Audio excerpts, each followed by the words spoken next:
Bueno, hablemos un poco de la clase número 10, que es la clase de parentesco, o capítulo 10. Eh,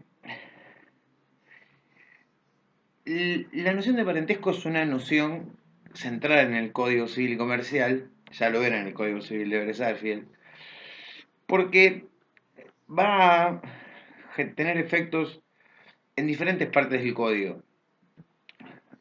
Lo tuvo cuando vimos Estado, lo tiene en materia de vinculaciones como el matrimonio, las uniones convivenciales, y también lo tiene en cuanto a las vinculaciones sucesorias, ¿sí? Cuando se produce el fallecimiento y la transferencia de patrimonio del fallecido a sus herederos, y también el vínculo de parentesco genera obligaciones y derechos entre los parientes, y no estoy hablando específicamente de los hijos, estoy hablando de los parientes en general. El actual código refiere en el artículo 529, ¿sí?, que el parentesco es el vínculo jurídico existente entre personas en razón de la naturaleza, las técnicas de reproducción asistida, la adopción y la afinidad. Las disposiciones de este código se refieren al parentesco sin distinción, se aplican solo al parentesco por naturaleza, por métodos de reproducción asistida, por adopción, sea en línea recta o colateral. Hay un montón de información que se está mezclando y la primera parte de parentesco es bastante compleja de entender. ¿Sí? Pero lo innovador que tiene el Código Civil y Comercial, que no tenía el Código Civil de Vélez, es la enumeración de todos los tipos de parentesco. ¿Sí? Primero el vínculo por naturaleza, que es el nexo biológico. ¿Sí? Es decir, la descendencia de unos sobre otros teniendo un antepasado común. Después, las técnicas de reproducción asistida, que ya estaban en la ley, ¿sí? Eh, donde se alude a algo que llamamos la voluntad procreacional, ¿sí? Que es cuando los sujetos se someten a un vínculo, digamos, a la reproducción asistida, ya el hecho de que existe esa voluntad procreacional genera parentesco, ¿sí?, entre la persona por nacer, ¿sí?, tengan o no vinculación genética. El parentesco por adopción, ¿sí?, que es un nexo de tipo parental, ¿sí?, pero a diferencia de los anteriores que tienen que ver con una cuestión biológica, ¿sí?, o bien por una cuestión, ¿sí?, voluntaria, este tiene que ver con una cuestión legal, es decir, la ley va a establecer el vínculo por adopción. ¿Sí? Mediante una sentencia judicial que va a determinar, ¿sí?, los extremos de dicha adopción y la forma de integración del adoptado en la familia del adoptante. Y por último, la afinidad, que el 536 la determina como el parentesco por afinidad es el que existe entre la persona casada y los parientes de su cónyuge. Se computa por el número de grados entre el cónyuge que se encuentra respecto de esos parientes. El parentesco por afinidad no crea vínculo jurídico alguno entre los parientes de uno de los cónyuges y los parientes del otro. ¿Sí? El parentesco por afinidad surge del acto jurídico del matrimonio, que vamos a ver mañana, ya sea en cada comisión, con su respectivo docente. Eh, el, el parentesco genera limitaciones en cuanto a la posibilidad de casarse, en cuanto a la posibilidad de formalizar una unión convivencial, por cuestiones vinculadas a la moral, a las buenas costumbres, a las cuestiones eugenésicas, ¿sí? Básicamente porque el Estado se intromete y establece de alguna manera dónde puede haber vinculación, ¿sí?, amorosa y dónde no. Esto es materia totalmente de discusión, ¿sí? Estamos en una sociedad donde está prohibido el incesto y todos sus derivados. repito, es materia de discusión, si uno se puede enamorar o no de la prima segunda, ¿sí? O del hermano o de la hermana. ¿Sí? Uno lo piensa como algo totalmente terrible, pero en principio legalmente está vedada la posibilidad de que se consuma un matrimonio con el hermano o la hermana, pero eso no quita de que se pueda dar lazos afectivos entre matrimonio y hermano que no sea el mero sentimiento familiar. Insisto, es una cuestión discutible y filosóficamente analizable, pero el código veda en estas situaciones de parentesco. Lo importante para poder entender el juego de parentesco es poder computar el grado de parentesco, ¿sí? Que es la parte que más les cuesta. Parece un poco matemática en el mundo del derecho. Es cómo se computa el parentesco. De hecho, el código dice, ¿sí?, que el parentesco, ¿sí?, tiene un sistema y el artículo 530 establece que los elementos para el cómputo son la proximidad del parentesco, se establece por líneas y grados. Es decir, que los pilares del sistema de parentesco, ¿sí?, son las líneas y los grados. En mi libro hay un párrafo que lo dice claramente. Aparecen dos pilares sobre los cuales se asienta el sistema, los que cumplen el rol de excluir o incluir determinados parientes de los derechos que su posición le otorgan. La modalidad de computar relaciones o lazos jurídicos por línea, que podrá ser ascendiente, descendiente y colateral, y por grados, pero para entender es necesario avanzar. ¿Qué es la línea, qué es el grado y qué es el tronco? El 531 dice, grado es el vínculo entre dos personas que pertenecen a generaciones sucesivas.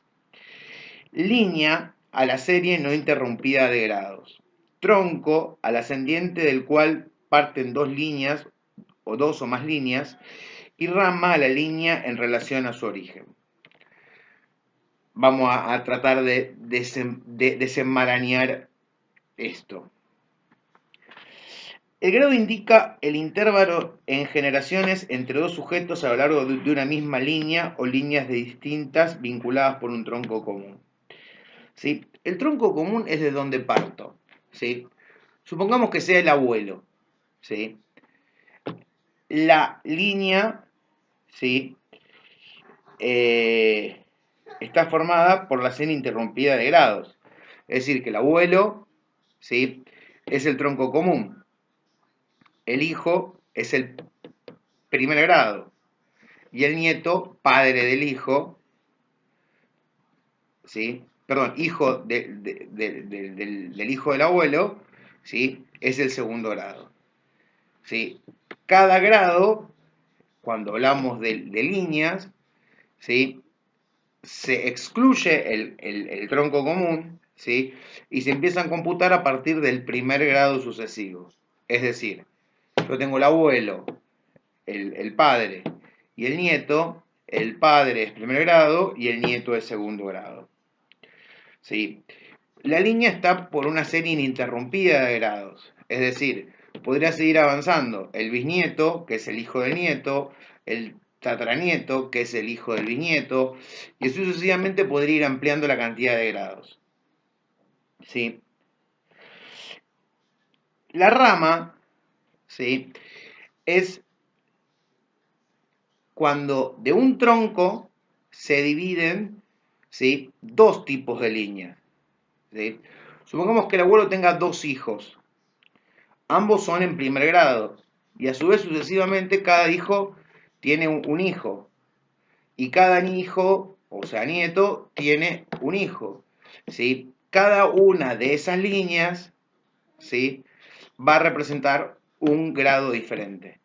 Es decir, el abuelo va a ser excluido para el cómputo porque es el tronco común, los hijos van a ser primer grado, los nietos van a ser de segundo grado, los bisnietos van a ser tercer grado, los tataranietos van a ser cuarto grado.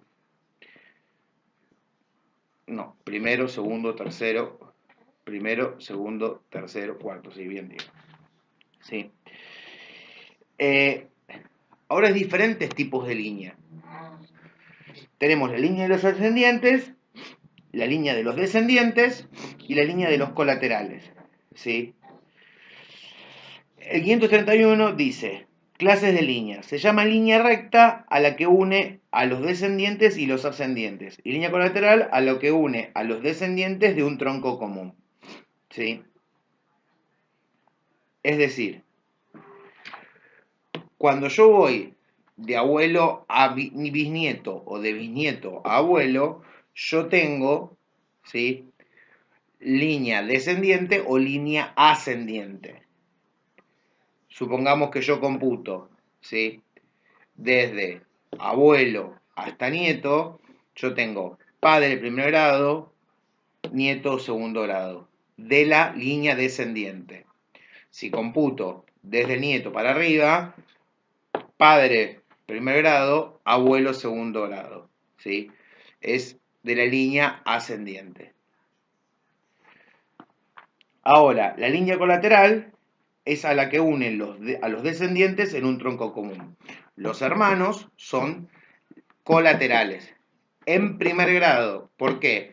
Porque ambos están digamos, al mismo nivel respecto al tronco común, que es el padre, o sea, el abuelo. Lo mismo pasa con los nietos, ¿sí? ¿Sí? Son colaterales en segundo grado, ¿correcto? Estamos hablando siempre del mismo vínculo dentro de la misma familia. Cuando hablamos, ¿sí?, del vínculo colateral, ¿sí?, no hablamos de una línea específicamente, ¿sí?, sino de, como dije, dos líneas que se van cruzando, como es la línea de los hermanos, ¿correcto? El 533 dice, en la línea recta hay tantos grados como generaciones, ¿sí? Como vimos, primer grado, segundo grado, tercer grado. En la línea colateral, los grados se cuentan por generaciones, sumando el número de grados que hay entre cada rama, entre cada una de las personas cuyo parentesco se quiere computar y el ascendiente común, ¿sí? La redacción no es clara, ¿sí?, pero uno podría desenmarañarla un poco.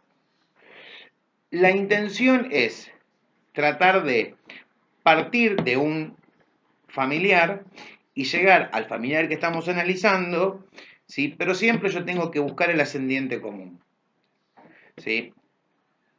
Acá lo importante es buscar, ¿sí?, a cuántos grados, digamos, está en materia colateral. Supongamos que estemos hablando de los hermanos, ¿sí? Los hermanos son el padre primer grado, ¿sí?, el hermano segundo grado. ¿Por qué? Porque parto de uno de los hermanos, ¿sí?, y llego a otro de los hermanos, pasando por el tronco común, que es el padre. Si fuesen los nietos, que son primos entre sí, ¿sí?, parto de un nieto, busco al padre, ¿sí?, primer grado, busco al abuelo, segundo grado, busco al otro padre, tercer grado, y busco, ¿sí?, al otro, que es cuarto grado. Los primos son parientes colaterales en cuarto grado, ¿correcto? Es decir, median 4 grados hasta llegar. Pero siempre busco el tronco común, que en este caso es el abuelo. Siempre hay un ascenso y un descenso cuando trabajamos en colateral. Siempre se busca el ascendiente común o lo que llamamos el tronco común, ¿sí? Espero que hasta acá me vengan entendiendo. Es un poco complejo, y más si lo hago en un video. Entonces, tenemos, ¿sí?, la forma de contar la línea en descendientes, ¿sí? Acuérdense que se excluye el primero y empezamos a computar el segundo, ¿sí? Y bien, tenemos los colaterales, en el cual también se excluye el primero y se empieza a computar hasta llegar al último que también se computa. ¿Sí? En cuanto a los famosos medios hermanos, ¿sí? O hermanastros, términos totalmente peyorativos, el código de Vélez obviamente no nos nombraba por esta vieja distinción de los hijos naturales, de los extramatrimoniales, lo que hacían en la selva, y los hijos legítimos, ¿sí? Pero sin embargo, digamos, el artículo 534 dice hermanos bilaterales y unilaterales. Son hermanos bilaterales los que tienen los mismos padres, son hermanas unilaterales los que proceden de un mismo ascendiente en primer grado, difiriendo del otro. A los fines del tratamiento se computan exactamente igual. ¿Sí? No cambian la fórmula de cómputo. ¿Sí? Otro tipo de parentesco es el parentesco que surge de la adopción. ¿Sí? Que como en alguna oportunidad hablamos, la adopción puede ser plena o simple. Esto también lo dice el artículo 535 que dice, la adopción plena, el adoptado adquiere el mismo parentesco que tendría un hijo del adoptante con todos los parientes de este. La adopción simple solo crea vínculo de parentesco entre el adoptado y el adoptante. En ambos casos el parentesco se crea con los límites determinados en este código y la decisión judicial que dispone la adopción. Acá es importante que tengamos en cuenta de que lo que se está solicitando el juez es la integración de una persona que no tiene vínculo biológico con los solicitantes de la adopción, ya sea plena o simple, pero esa persona que, digamos, el que se pretende adoptar, sí tiene vínculos biológicos con terceros. Entonces, la diferencia entre la adopción plena y la adopción simple es qué pasa con esos vínculos biológicos originarios, ¿sí? Y qué rol va a ocupar en la nueva familia del adoptante, o sea, en esa nueva familia que se va a integrar, teniendo en cuenta, ¿sí? No solo el vínculo con el adoptante, sino también con el vínculo con el resto de los familiares del adoptante. Es decir, si se van a crear efectos solo respecto al adoptante o se van a crear efectos solo respecto, ¿sí? O sea, también con los familiares del adoptante. ¿Sí? Por eso, el artículo 621, a la hora de que el juez determine si otorga, digamos, qué otorga la adopción plena o la adopción simple, dice: el juez otorga la adopción plena o simple según las circunstancias y atendiendo fundamentalmente al interés superior del niño.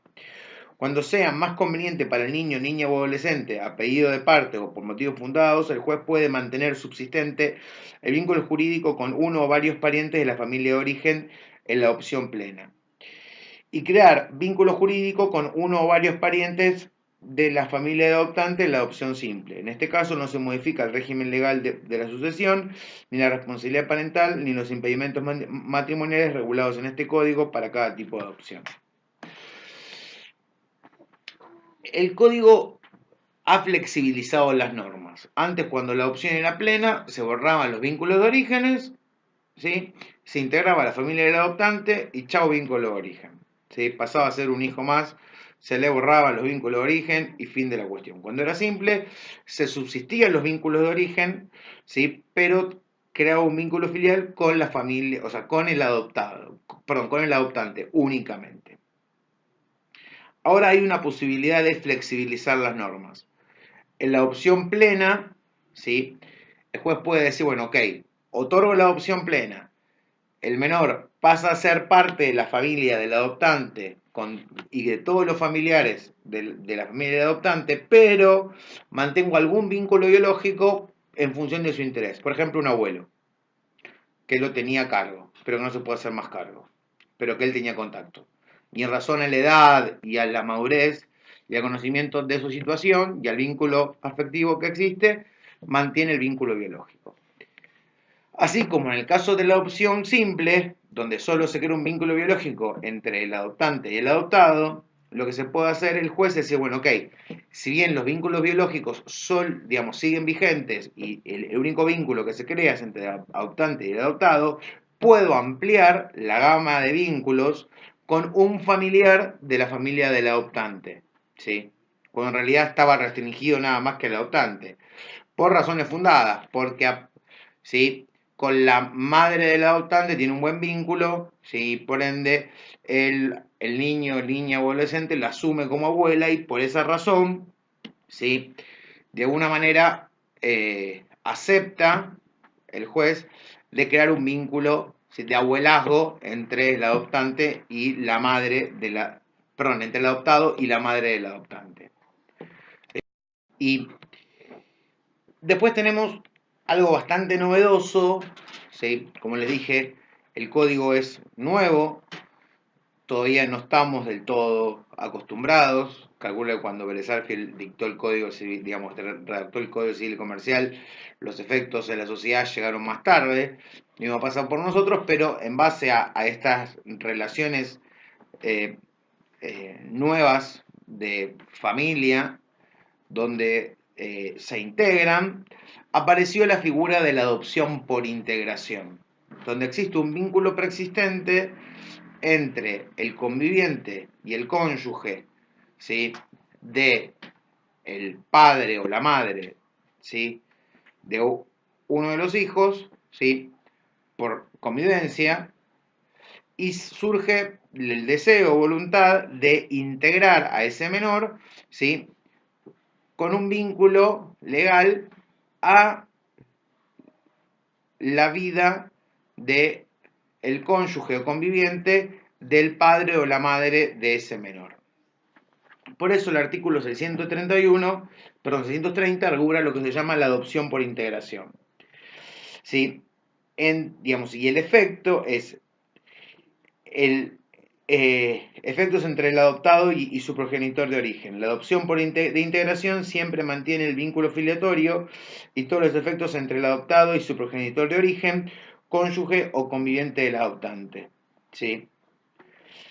Ahora bien, esta figura de la adopción por integración, les leo un párrafo específico del libro, dice: los lazos de parentescos están regulados en el artículo 631 y van a depender si el adoptado tenga un vínculo filial de origen simple o doble. Sabemos que uno lo tiene porque es, ¿sí?, el cónyuge conviviente de aquel a quien se le intenta integrar, ¿sí?, es decir, el adoptante. En el primer caso, cuando el vínculo es simple, el adoptado asumirá el rol de hijo o hija del cónyuge conviviente del adoptante.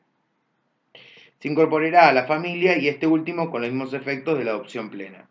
Es decir, el conviviente en esta relación, digamos, madre, hijo, conviviente, ¿sí?, el conviviente pasará a ser padre en términos plenos de ese hijo de la madre. En este supuesto entraría el desconocimiento del progenitor, o sea, del otro, así como que éste haya fallecido, siendo en este caso necesario analizar qué vínculo quedaría con el resto de la familia de origen, como los abuelos, los tíos, los primos, llevando quizá el juez más allá del carácter de plena a flexibilizar la misma en los términos del C21 ya expuesto. Es decir, que el juez tendrá que analizar en el caso concreto, ¿sí? Hola, mi amor, ¿cómo estás? En el caso concreto, cómo va a dejar los vínculos existentes con el resto de los familiares biológicos del adoptado. ¿Sí? En el segundo tipo, cuando es bilateral, o sea, cuando el otro progenitor existe, ¿sí?, quedará a cargo del juez, en los términos del C21, determinar qué tipo de adopción, ¿sí?, tendrá aquel adoptante solicitante, o sea, el cónyuge de la madre. ¿Sí? Sin perjuicio de eso, ¿sí?, cuando hablamos de conversión, digamos, podemos hablar de lo que se llama conversión de adopción. Uno puede solicitar digamos, la adopción simple, ¿sí?, pero con el transcurso del tiempo, ¿sí?, el C22 autoriza a la conversión de la adopción simple en adopción plena. Dice: a petición de parte y por razones fundadas, el juez puede convertir una adopción simple en plena. La conversión tiene efecto desde la sentencia queda firme y para el futuro. ¿Sí? Por ejemplo, porque el único familiar biológico que tenía, ¿sí?, el niño, niña y adolescente falleció. Entonces, digamos, a la extinción de los vínculos biológicos, ¿sí?, no, digamos, se solicita la adopción plena. ¿Sí? Y por último nos queda ver el parentesco más cuestionado, ¿sí?, por su origen, que es el parentesco por afinidad, ¿sí? El parentesco por afinidad es el que se da cuando uno contrae nupcias. Es decir, es el vínculo existente entre yo cónyuge con los familiares de el otro cónyuge. Supone que cuando yo me caso, ¿sí?, con el otro cónyuge yo no genero un vínculo familiar, somos solamente cónyuges. Pero con la familia del otro cónyuge yo sí genero un vínculo familiar, yo me integro a esa familia, ocupando, en términos de cómputo, el mismo lugar que el cónyuge, ¿sí?, ocupa en la familia, ¿sí? Es decir, se superpone mi figura en la familia del otro cónyuge, pero en vez de crearse por vínculo biológico, se crea por vínculo político, como se denomina, digamos, socialmente, o por vínculo por afinidad. El límite está dado que mis parientes no tienen vínculo jurídico con los parientes, ¿sí?, de mi mujer, sino que yo tengo vínculos de parentesco con los parientes de mi mujer.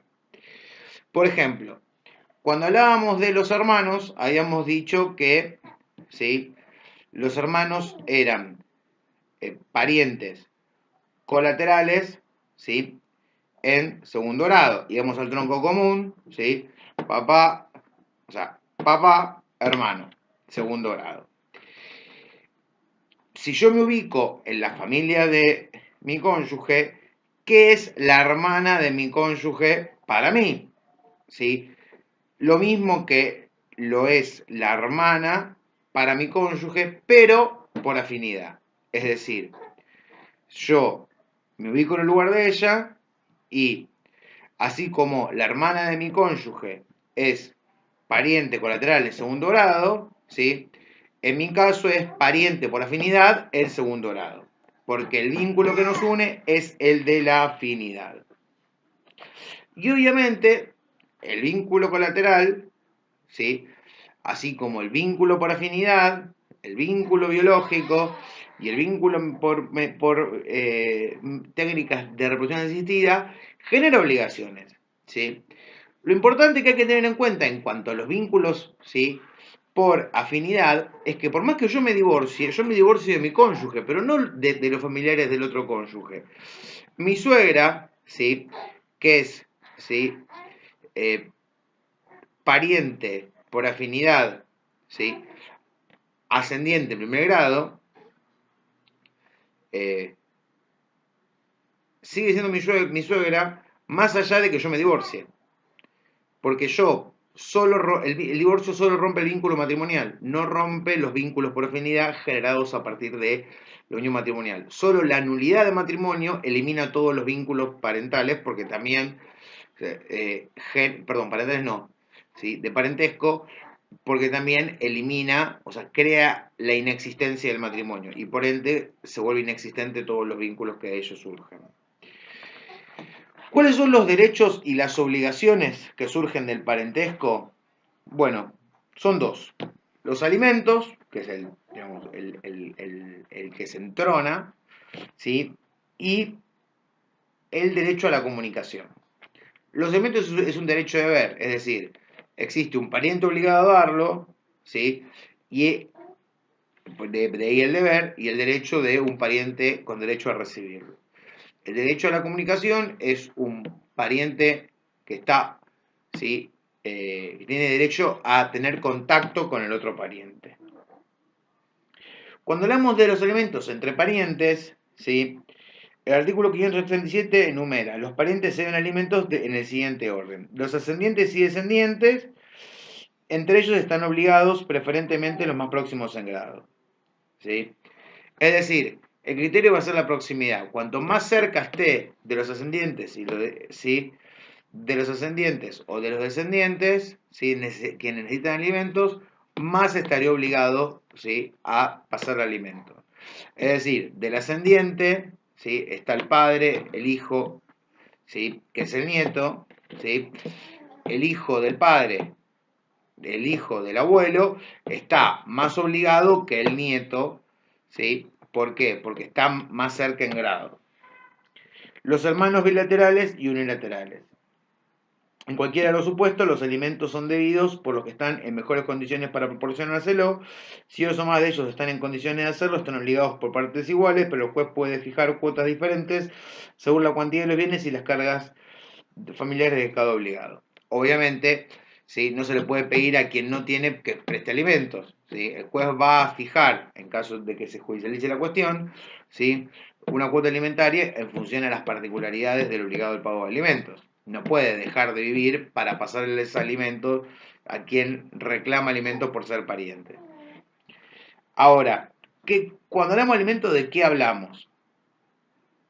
El artículo 541 establece: la prestación de alimentos comprende lo necesario para la subsistencia, habitación, vestuario, asistencia médica correspondiente a la condición del que la recibe, en la medida de sus necesidades y de las posibilidades económicas del alimentante.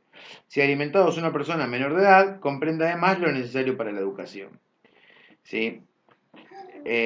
Con lo cual tenemos los que llamamos los alimentos naturales, que son los necesarios para el sustento, habitación, vestuario, y los civiles, que tienen que ver con, ¿sí?, aquellos que tienen vinculados a la educación. ¿Sí?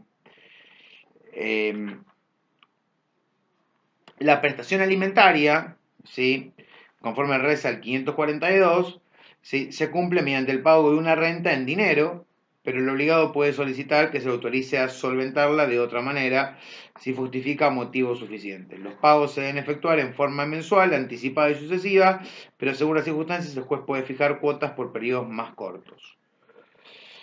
Se puede sustituir por especies, es decir, una compra en el supermercado, la renta de un departamento, es decir, es bastante amplia la gama de posibilidades del pago. Pero lo más común es la cuota alimentaria, por eso es lo que más regula, de manera anticipada, mensual, o bien quincenal, o bien semanal. ¿Sí?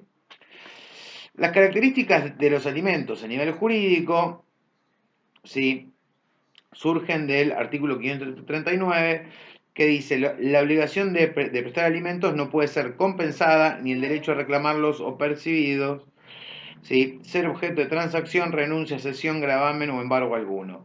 No es repetible lo pagado en concepto de alimentos. A ver, son incompensables. ¿Qué es esto? Yo no puedo compensar alimentos y pactar la extinción de la obligación. Es decir, te debo 100.000 pesos de alimentos, te doy un auto que compensamos la obligación. No. ¿Sí? Son incompensables. No puedo compensar alimentos. ¿Sí? Porque la ley protege el alimento, ¿sí?, porque es el modo de subsistencia del alimentado. ¿Sí? Irrenunciables, ¿sí?, es decir, aquel que lo recibe no puede renunciar a ellos si su condición hace que los necesite, ¿sí? Y a su vez lo que se evita es que el alimentante ejerza presión sobre el alimentado para que éste diga no los quiero más, ¿sí? Intransigibles, es decir, que eh,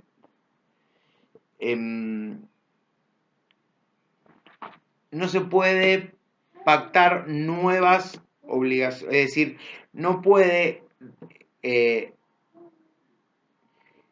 permutarse obligaciones, es decir, yo si debo alimentos, debo pagar alimentos, no puedo reemplazarla por otra obligación. Es decir, no puedo reemplazar la deuda de alimentos por una deuda de sumas de dinero. ¿Sí? Si debo alimentos, ¿sí?, porque el objeto es la alimentación del alimentado. ¿Sí? No puedo transformarla en un pagaré, porque eso es una deuda dineraria. ¿Sí? La obligación de alimentos es una obligación específica. ¿Sí? Después es propio del sujeto, ¿sí?, es inembargable la cuota alimentaria y es irrepetible, es decir, lo pagado en concepto de alimentos, sea erróneamente pagado o no, no debe ser devuelto al alimentante, ¿sí?, porque se consideran consumidos por el alimentado para su subsistencia. ¿Sí? Si existen otros obligados, ¿sí?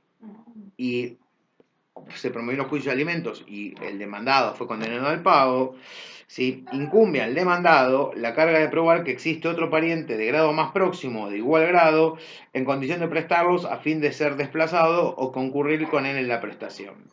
Si se reclama a varios obligados, el demandado puede citar a juicio a todos o parte de los restantes a fin de que la condena los alcance. Es decir, si el nieto es el condenado, él puede mostrar que el padre está en mejor condición de pasarlo, que existe el padre, ¿sí? Y que en tal caso, si los dos somos codemandados, ¿sí? Nos puedan poner cuotas alimentarias diferenciales porque él es más obligado que yo, si él no puede cumplir con todo el contenido de la obligación alimentaria, ¿sí? En el caso de los cónyuges y excónyuges, ustedes lo pueden leer, ¿sí? Eh, pero está propiamente regulado en el capítulo de matrimonio, ¿sí? Ahora, los parientes por afinidad, que son aquellos que son de la familia, ¿sí? Del otro cónyuge, estos que son los que vimos, que son los más eh, particulares, ¿sí? Eh, que están más allá de, que subsisten más allá del divorcio, ¿sí?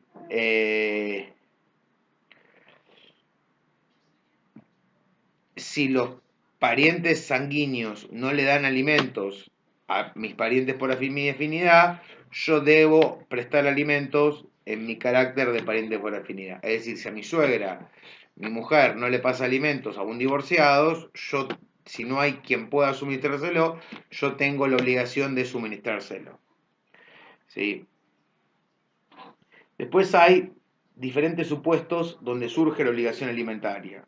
Entre el cónyuge y el hijo extramatrimonial del otro nacido durante el matrimonio. El 536 establece que los parientes del cónyuge por afinidad, ¿sí? Con los parientes del otro cónyuge. Por ende, los hijos habidos en un matrimonio precedente o bien con carácter extramatrimonial son parientes afines del cónyuge no progenitor, existiendo la obligación recíproca de alimentos. Es decir, el hijo del matrimonio anterior es pariente por afinidad, ¿sí? Del nuevo cónyuge y por ende le debe alimentos. Entre el progenitor afín conviviente con el hijo, y esto es bastante revolucionario, acá no hay un vínculo entre cónyuges sino de convivientes. Dice, una persona habita en un mismo hogar con los hijos de su cónyuge o conviviente, ¿sí? Y por ende surge el deber de contribución de las cargas del hogar, la que se extiende a las necesidades de los hijos o hijas, ¿sí? Es decir, si yo convivo y no me caso, ¿sí? Pero convivo con los hijos de digamos, de mi conviviente, también soy obligado al pago de alimentos, ¿sí? A favor de los hijos del conviviente, ¿sí? Ahora, eh, excepcionalmente, si se rompe la convivencia, yo sigo obligado, ¿sí? Con carácter subsidiario, primero están los padres, después los familiares, y último vengo yo por haber sido obligado originariamente con motivo a la convivencia. Bueno, como dije, con los parientes afines luego de la ruptura del matrimonio, ¿sí?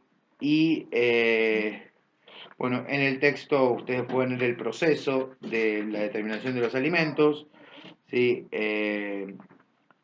Cómo se piden y demás, esto no requiere demasiada explicación, ¿sí? Porque es bastante sencillo, la parte de cómo se pone las medidas cautelares, el tema de cómo el juez va a garantizar el pago de los alimentos, ¿sí?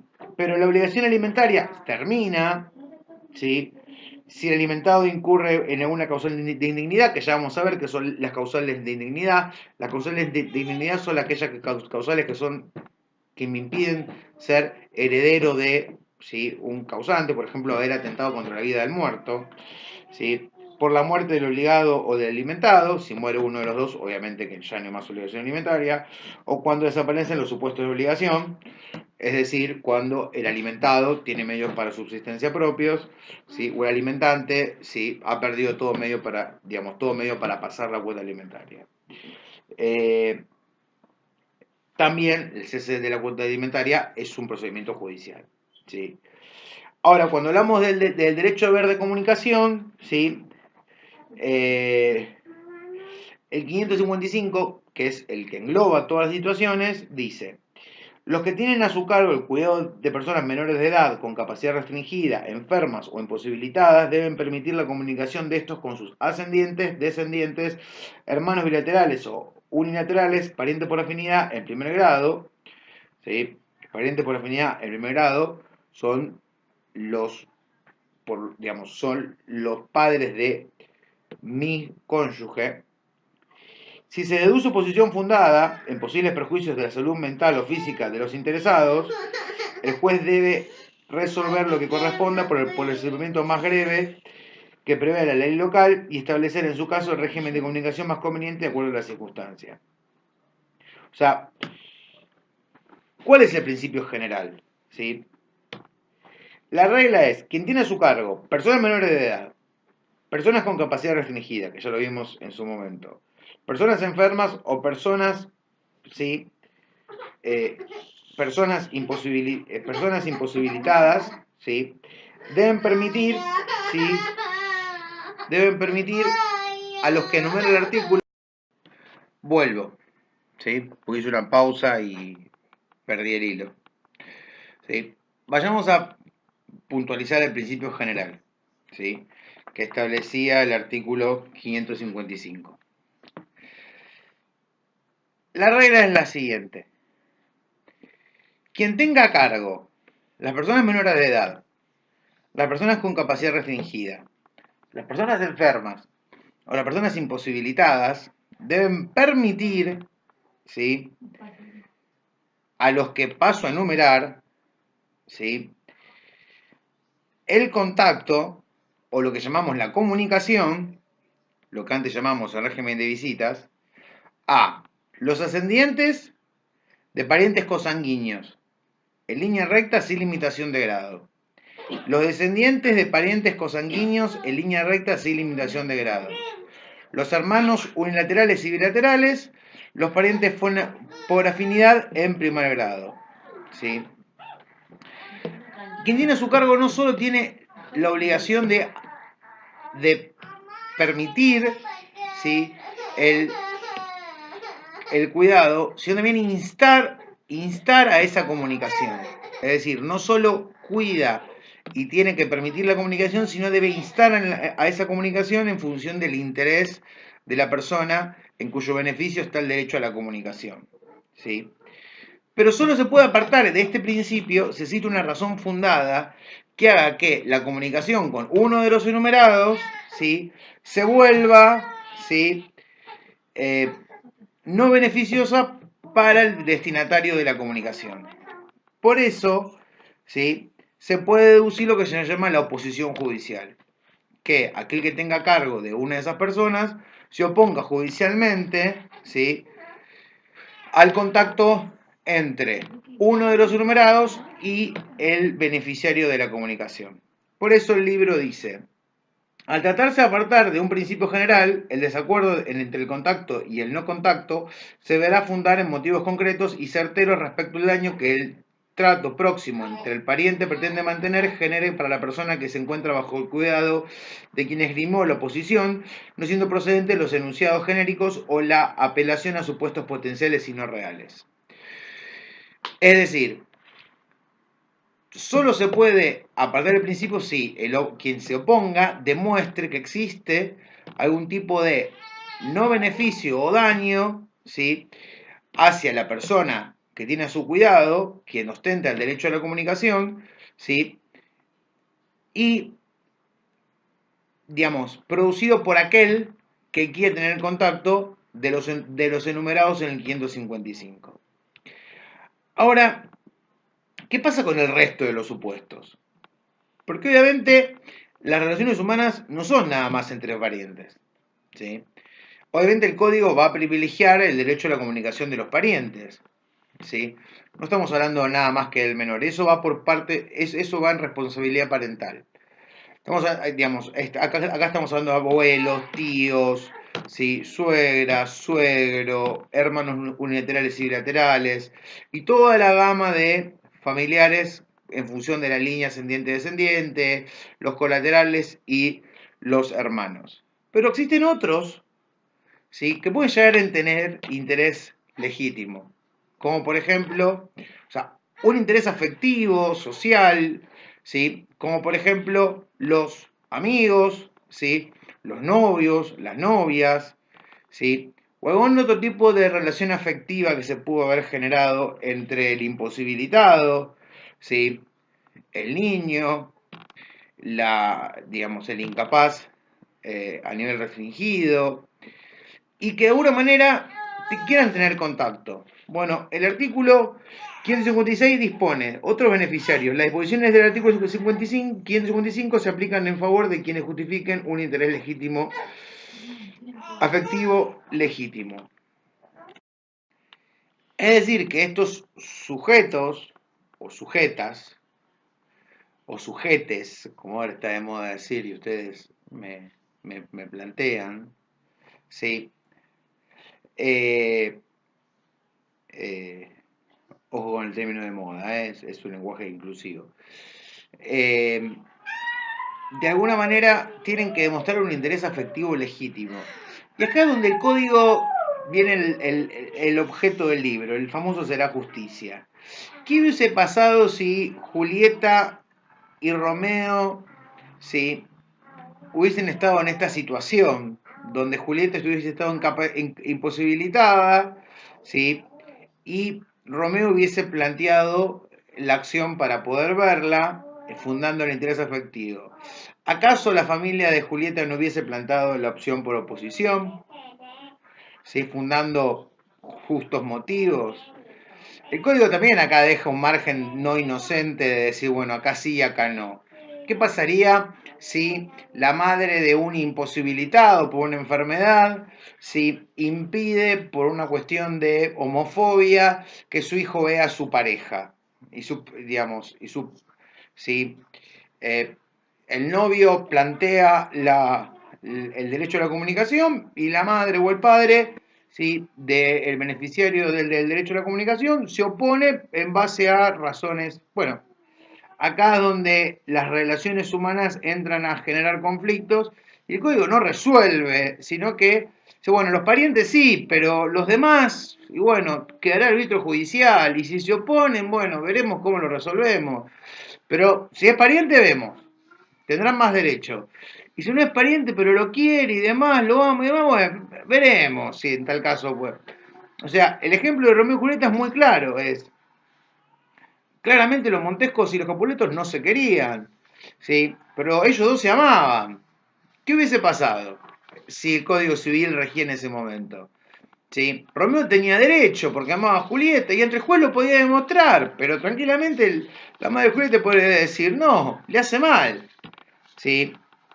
Y Julieta no hubiese podido ver a Romeo y otro hubiese sido la historia de Shakespeare. Ahora, si el juez ordena la comunicación, tanto en un caso como en el otro, también ante reiterados incumplimientos de quien tiene a su cuidado, el juez puede establecer medidas para asegurar el cumplimiento. Que eso está regulado en el artículo, ¿sí?, 557, que establece, el juez puede imponer al responsable del incumplimiento reiterado del régimen de comunicación establecido por sentencia o por convenio homologado, medidas razonables para asegurar su eficacia. ¿Sí? Al tratarse de un derecho de ver, ¿sí?, se pueden establecer multas, digamos, multas pecuniarias, ¿sí?